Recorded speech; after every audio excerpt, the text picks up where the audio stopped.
Kinshasa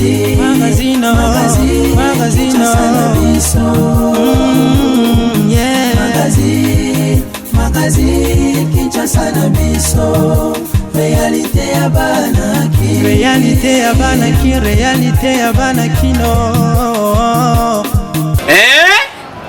Buyukite bukuyoka kaka Kinshasa na biso kin eleki partout KNB Kinshasa na biso kin eleki partout Kinshasa eleki partout mikolo neza bino pardon Jima sala yolo raté ya on a bien yo Jima mukende umela KNB kin eleki partout rien à dire toi na terre envier parce que kin eleki partout elosako liboso ambongo mosanto azate Céline Don Kardasha isongolo bizubai bana kin ke bana jako zape so kuta nango KNB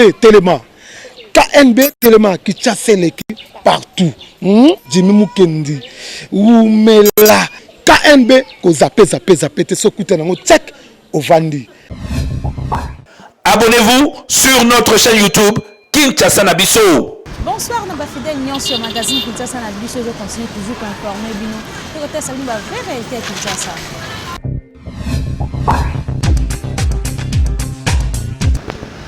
Pour l'édition de Bissou et mon collègue Lopo n'a pas sabino qui n'a dossier à payer à fonctionnaire entre mois d'août 2011 et novembre 2019 507 milliards de francs et Ibamaka 50 personnes de Ibaka Yango commentaire y en attention. Procureur général près la cour d'appel de Kinshasa Matete a sengi inspecteur général il y a la police judiciaire il y a parquet à Kendena siège il y a association congolaise des banques ACB pour procéder à une enquête concernant bancarisation, il y a paye, il y a fonctionnaire, il y a agent, il y a l'État.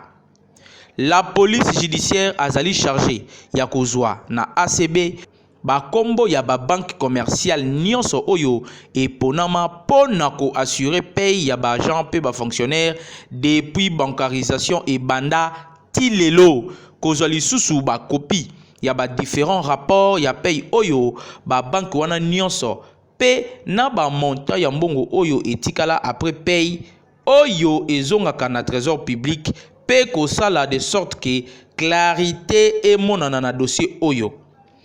Na réquisition d'informations moko ya le 9 septembre 2020, procureur général Sylvain Kalula a soupçonné que ba phénomène ya ba agent fictif pe ba doublon nanu et silika kate na République démocratique du Congo malgré bancarisation ya paye décrété na 2011. Phénomène oyo et salike ba milliards na ba milliards ya ba francs congolais et bungaka chaque mois. Po depuis toujours, Trésor public à Dekesaka, chaque mois, 209 milliards 697 millions 774 920 francs pour na effectif. Il y a 1 220 458 agents, il y a l'État. Donc 50 personnes oyo bazali nanu identifié te ba kabolaka na bango mbongo ya ebele na valeur il y a 50 milliards 200 millions 109 495 francs chaque mois. Ndenge procureur a expliqué qui tala niveau ya motema mabe ya congolais. Depuis 8 ans, tozo compté lisusu 133 253 agents fictifs P 43 253 doublons. C'est-à-dire ba agent oyo ba existaka te ya kimoyibi na ya ba double. Kaka selon rapport ya procureur 50 personnes wana bakabolaka 507 milliards 21 millions 105 899 francs congolais. Kobanda na mois d'août il y a 2011 ti na mois ya novembre il y a 2019 ba liaka mbongo chaque mois bokondimate. Comité de suivi ya paye ya ba agent pe ba fonctionnaire ya l'État et zalaki créé na arrêté ministériel signé na ministre ya finance ya budget pe ya fonction publique. Et ça composé na 17 membres ndeti ba représentant ya ba ministère oyo même susu ya Banque centrale du Congo BCC na Mokuse oyo ezali dirigé na Jean-Louis Kayembe directeur général ya BCC chargé des opérations monétaires. Objectif ya comité oyo ezali notamment ya kolandela bancarisation pour na kosilisa ba agent fictif pe ba doublon. Après rapport ya paye ya ba différentes banques commerciales oyo baza obligé ya ko signaler reste ya mbongo oyo etikalaka après paye pour ezonga na trésor public via comité de suivi ya paye na délai ya 10 jours après kosilisa ko futa batu à travers sous compte général oyo et salema ponango. Jean-Luc Kayembe aza soupçonné ya kosala ba compte mosusu ya moyibi. Na janvier 2019, alekisaki Boutou Mobimba na parquet général ya Gombe après audition na ye sur détournement ya 4 500 000 $ ya mois moko pour na paye ya bajan pe ba fonctionnaire ya l'État. Donc dossier oyo ezali à suivre. Ba kondi bazolandela yango de près pe oyo nyonso akozala cité to akozala impliqué de près ou de loin na dossier oyo akokangama pour état de droit. Et si il y a calamité, mingi bakokota prison, pe bakolia vungule avec un partenaire idéologie. Kinshasa, et l'équipe partout.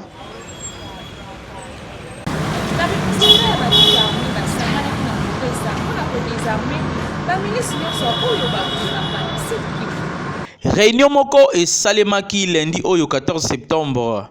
Réunion retraite yaba leader.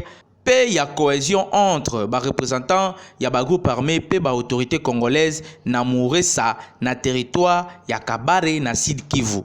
Ezalaki na objectif ya ko amorcer processus ya ko récupérer communauté étatique ya Kimia na province ya Sud Kivu en particulier pe na partie est ya pays en général. Parmi ba groupe rebelle présent na ba 6 yango oyo ezalaki organisé na Search for Common Ground SFCG pe ba organisation partenaire mosusu ezalaki bongo ba groupe Mai Mai Ngumino Twiganiro Mouvement populaire pour la paix Raïa Mutomboki pe misusu. Pona Gervais Kofi Yao chef de bureau ya SFCG ya Bukavu activité oyo eza pona kosala démarche moko ya démobilisation désarmement pe réinsertion communautaire oyo bazali kobenga DDR. Alobi pe lisusu ke na suka ya basis oyo calendrier moko ekozala élaboré pour na processus ya réduction ya ba groupe armé nyonso na contre oyo. Esengeli pe koyeba ke ba oyo ba assistaki na ba assises yango ezali bongo ministre délégué na défense Sylvain Mutombo, ministre provincial ya intérieur pe sécurité Loa Banji, Loa Singabo pe bakonzi mosusu ya sécurité ya République démocratique du Congo oyo bazalaki na kati ya basis oyo. Tozali kokanisa ke basis ya boye ezali toujours pona koluka kimia ndenge mokonzi ya mboka azali kosenga ete na République démocratique du Congo mobimba kobana na Kinshasa tina ba province nyonso surtout na partie est ya République démocratique du Congo ezali souci majeur ya mokonzi ya mboka Félix Antoine Tshisekedi Tshilombo ya kosilisa nyonso ya mabe oyo esalemaka awa po bandeko na biso ya partie est ya République démocratique du Congo bapema na kimia batika kolela tango nyonso. Kinshasa et l'équipe partout. Déjà aujourd'hui l'administration Saïba akangamaki na kasho ya parquet général après la cour d'appel ya Kinshasa Gombe depuis lundi eleki 14 septembre 2020 après avoir koyoka ye pendant tango moulayi. Directeur général ya office de gestion multimodal au Jefrem na Mokuse Patience Saïba azosenga liberté provisoire. Ndenge avocat na ye Laurent Onyemba alobaki na presse mardi 15 septembre 2020 oyo. Et loko ezo intéressé biso na niveau oyo ezali liberté ya monsieur Patience Saïba po azali seul directeur général oyo azo coopérer na justice. Ba élément nyonso eza nanu réuni te po azala na boloko. Donc na moment oyo tozoloba tozo saisir déjà parquet pour na kosenga liberté provisoire na ye po abandaka koya ko répondre en homme libre tango nyonso justice akozala na posa na ye ndenge maître Laurent Onimba alobaki. Alobi pe lisusu ke azali convaincu que client na ye akozala libre po azali impliqué te na makambo ya mabe nyonso oyo bazali koloba. Tozo zelake question ya liberté provisoire et les cas toko continuer ko saisir justice au cas où demande wana ekozala prise en compte te. il faut koyeba que ba agent pe ba cadre ya OGFREM ya Kinshasa na oyo ya ba différentes provinces ya République démocratique du Congo ba boyaki kosala mokolo ya mardi eleki pe bazali kosenga liberté immédiate ya directeur général na bango oyo selon bango bazo diaboliser ye po azali kosala musala malamu. Donc dossier oyo à suivre. Président de la République, Félix Antoine Tshisekedi Tshilombo, assistant qui n'a pas obsèque, il y a grande sœur, il y a première dame, il y a Congo Brazzaville, reportage, il y a Nathan Siaka. Ezalaki na 8h30 mardi 15 septembre 2020 oyo nde nzoto ya Germaine Djembo Poto ebimaki na kati ya intimité ya grande famille oyo bazalaki présent na hôpital du cinquantenaire ya Kinshasa juste après cortège ezwaki direction ya résidence familiale na Binza Pigeon esika nzoto ya ndeko ya première dame ya République du Congo ezalaki exposé pour na recueillement pe ba dépôt ya ba gerbe de fleurs mutu ya liboso akomaki na avenue Poto Galo na Binza Pigeon ezalaki président de la République Félix Antoine Tshisekedi Tshilombo accompagné na molongani na ye Mama Denise Niakeru bayambamaki na couple présidentiel ya Denis Sassou Nguesso premier ministre ya Brazzaville deux présidents ya deux chambres na bango pe quelques membres ya gouvernement ya Congo Brazzaville pe bazalaki présent na événement oyo accompagné na basi na bango deux présidents Félix Antoine Tshisekedi Tshilombo ya République démocratique du Congo na Denis Sassou Nguesso ya République du Congo ba participaki après na messe ya suffrage oyo ezalaki organisé na cathédrale Notre-Dame du Congo pour na dernier hommage na madame Germaine Djembo Poto. Président honoraire ya Bénin Thomas Boni Yayi, maman Olive Lembe mwasi ya sénateur à vie Joseph Kabila Kabange pe ba officier ebele ya Congo Brazzaville pe ya Kinshasa na ba membre ya famille bango nyonso bazalaki présent na cathédrale Notre-Dame du Congo. Misa ezalaki présidé na archevêque ya Kinshasa cardinal Fridolin Ambongo a assisté na cardinal émérite Monseigneur Laurent Mosengo Passinia pe Monseigneur Albert Kisunga.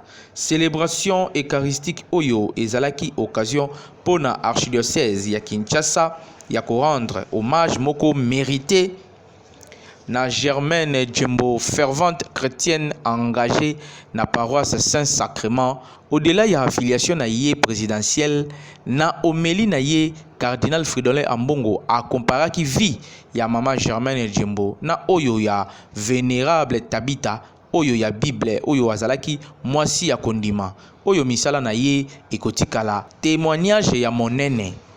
À Botamala Kinshasa, le 1er août 1945, Madame Germaine Djembo Poto a koufaki le 31 août 2020 na âge ya 75 ans na Paris na Mboka France.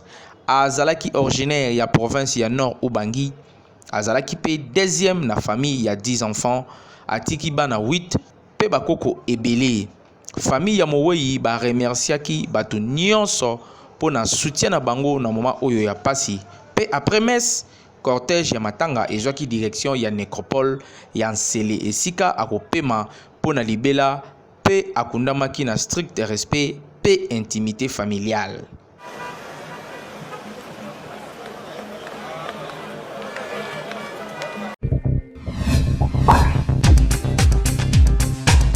Coaching na lingala ezali programme oyeye pona kosalisa mutu nyonso pona koyeba kosala business pe développement personnel pona kolanda yango bo s'abonner kaka gratuitement na chaîne YouTube Dimou Kenzile Coach. La plupart de cas na bavi na biso tozaka na difficulté ya obomba mbongo. C'est-à-dire ngai banana bana musala salaire na zwake silaka et comme à la fin du mois te so ba futinga les 5 na sali ba biloko ya ndaku tito comme les 10 les 15 mbongo nyonso esili ba les 17 na komi koluka ko beta miso ba les 20 kutu koloba te tina comme les 25 mbongo e kokaka kokangisa moite mbongo esila kanga et puis mbongo tango esila kayo ezalaka te que mbongo za osila yo parce que eza mukie ezala ebele ezala ndenge nini soko zwi mbongo kaka nde baloba maboko madusu soko zwi kaka mbongo tu nyonso ekei olikambo ifana sala olikambo ifana sala olikambo ifana sala donc bamakambo nyonso oyo ifale osala esalaka ke ogarde mbongo te c'est un problème. Parce qu'en réalité, la richesse, les alim bongo t'aura pas monté. Les alim bongo t'arrivera à économiser sur les bongo. L'argent que tu arrives à économiser, les bongo est constitué à bongo y a un projet, il y a un investissement, puis il y a un salaire là pour constituer richesse na yo. Mais tant que vous lia, vous c'est la priorité. Oh non, nous sommes dans ça la kaisaka makamta musu tanton bana, tanton de comment kaza ki koluka mbongo, asenginga na pesi ainsi de suite. Non, il faut faire très attention. Yangwana lelo na lisolo na biso ya boost, ya pourquoi to koti na guerre psychologique pour économiser l'argent. Guerre psychologique pour économiser l'argent et anime. C'est-à-dire ceux qui au salaire va dépenser pamba et ça parce que psychologie na yo ezana mentalité ya mutu oyo alingi kokoma richité. Psychologie na yo ezana mentalité ya mutu oyo alingi ko sala ba grande chose te. Oh ba grande chose nyo c'est le capable ba sacrifice. Ba grande chose nyo so même Jésus-Christ tango ya kana se awa et sengela ki ba boma makilani tanga ba tchaye sur la croix. Pour sens ya chrétienté zala la richesse ou l'argent, ce n'est pas tout ce que nous amassons, pas du tout, mais c'est tout ce que nous arrivons à épargner chaque mois na caisse na biso oyo ko sala que après des années toya ko fungola to mona que je peux faire un autre projet, je peux faire un investissement na mbongo na nga ona épargnaki yango wana de richesse propre et je pense qu'avec ça, nous pouvons arriver à épargner et à gagner nos vies sainement. C'était votre frère Jimmy Mukendi, le coach, avec le même plaisir pour vous booster et surtout vous motiver afin que vous ayez cette tonus pour pouvoir être la meilleure version de vous-même.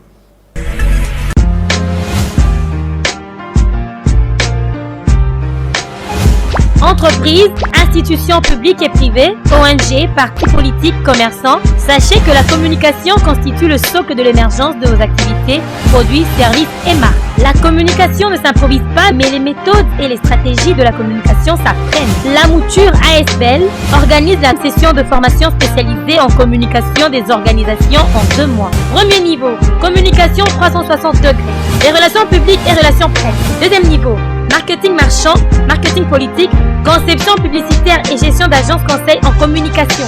Venez apprendre les méthodes pratiques de la gestion de votre organisation avec les formateurs hautement qualifiés et expérimentés.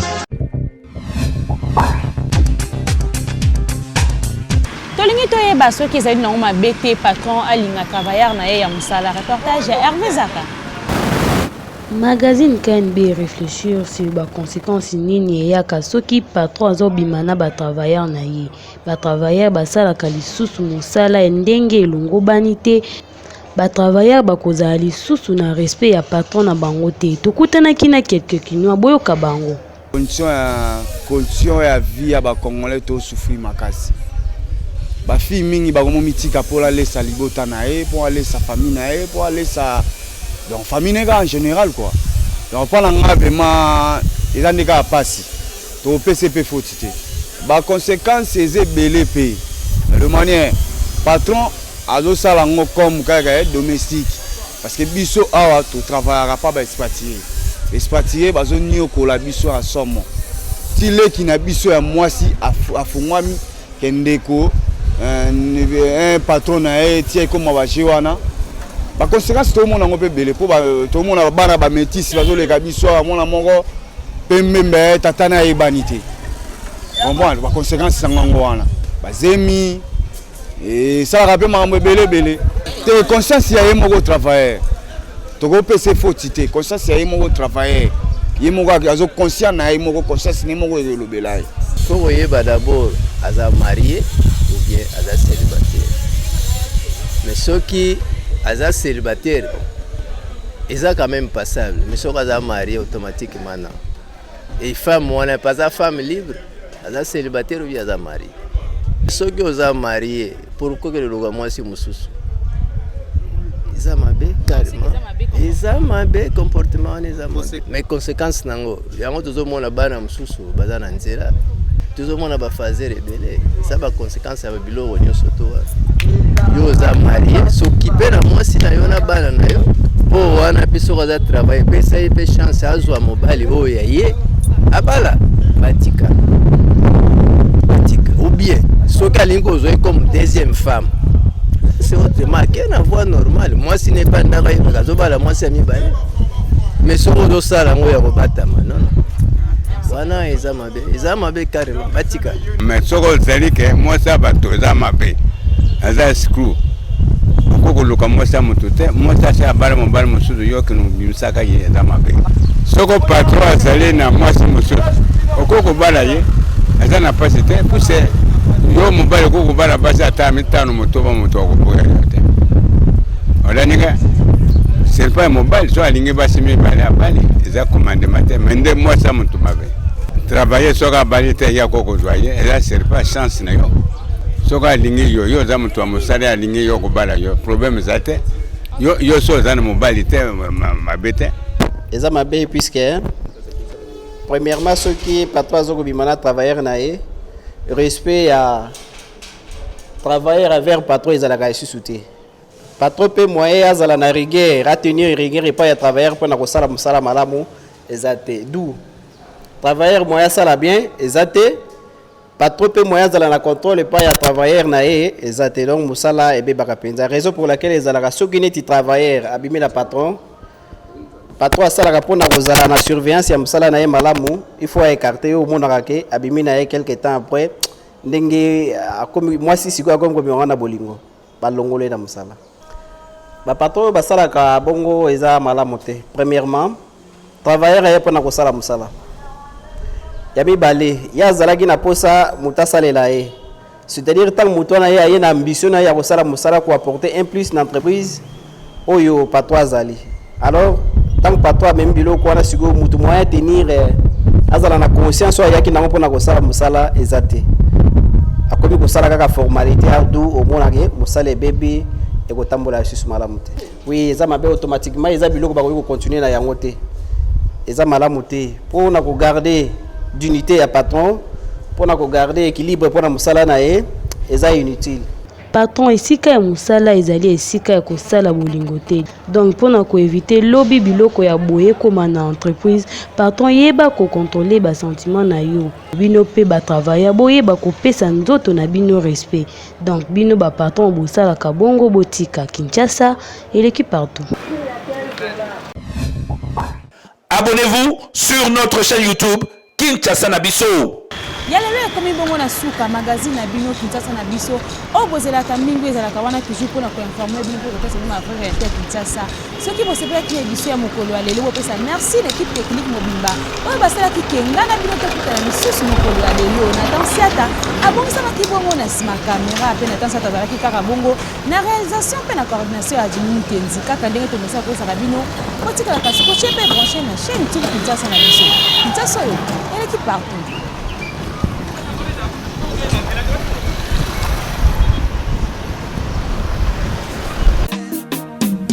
Magazino